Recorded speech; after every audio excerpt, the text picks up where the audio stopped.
plaisir pour nous de vous accueillir au nom de l'Union des prestataires, des industriels et des commerçants du Sénégal, UPIC, et nous vous remercions vivement de votre disponibilité. Le déjeuner de l'industrie, initié par l'UPIC, en collaboration avec le ministère du Développement industriel et des petites et moyennes industries qui nous réunit, se veut un cadre de réflexion sectorielle d'échange sur les défis et enjeux auxquels font face nos entreprises industrielles. En effet, l'UPIC compte à son actif 120 entreprises membres réparties en 9 sections d'activité. Agroalimentaire, matériaux de construction, mécanique et métallurgie, énergie et mines, chimie et plastique, emballage, automobile, services et distribution. Le chiffre d'affaires cumulé de nos entreprises atteint 1500 milliards CFA avec plus de 21 000 emplois permanents, soit 18% des cotisations de l'IPRES et de la sécurité sociale. L'UPIC a engagé sous mon mandat un processus de redynamisation dont l'un des axes prioritaires vise le rapprochement avec les administrations concernées par le développement industriel, dans le cadre du renforcement du dialogue public-privé. Nous allons renforcer cette collaboration avec le ministère du Développement industriel et des petites et moyennes industries en organisant sous son parrainage une série de rencontres thématiques intitulées les déjeuners de l'industrie, qui ont principalement pour objectif renforcer le dialogue entre les membres de l'UPIC et les partenaires clés de l'industrie, créer un cadre convivial de dialogue et d'échange sur les politiques et projets sectoriels ayant trait au développement industriel, renforcer les forces de proposition des acteurs industriels de l'UPIC, partager les publications et des analyses et propositions pertinentes des experts du secteur industriel. Le projet de la mise en place de la zone de libre-échange continentale ZLECAf,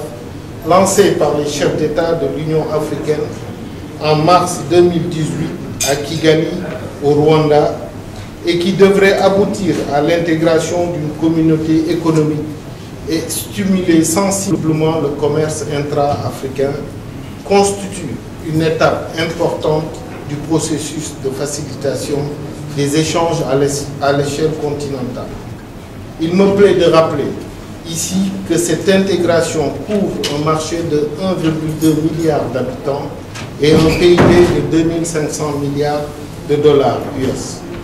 qui offre incontestablement de réelles opportunités aux entreprises, avec notamment un taux de croissance des échanges commerciaux estimé à 15,5% à l'horizon 2022. La Commission de l'Union africaine vient de lancer,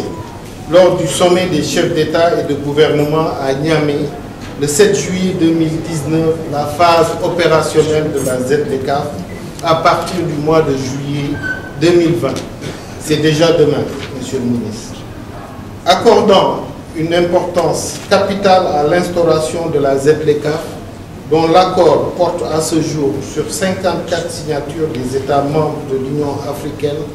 dont 24 ratifications. L'UPIC s'est toujours montré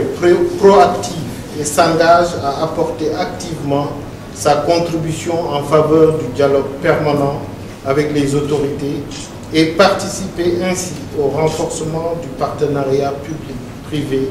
pour permettre à ses membres d'en tirer le meilleur profit. Nous réitérons notre engagement à vos côtés, Monsieur le ministre, dans une perspective d'ouverture très prochainement de la seconde phase des négociations sur la ZLECAf, portant sur les questions liées au droit à la propriété intellectuelle, à l'investissement et à la politique de la concurrence. Nous rappelons également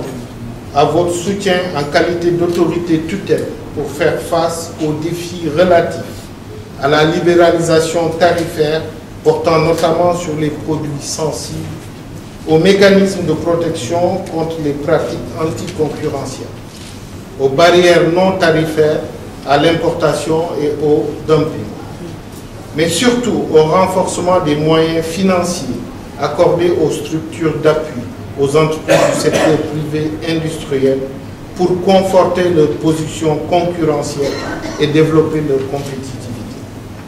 Nous fondons un grand espoir quant à la matérialisation effective de nos préoccupations au regard du plan Sénégal émergent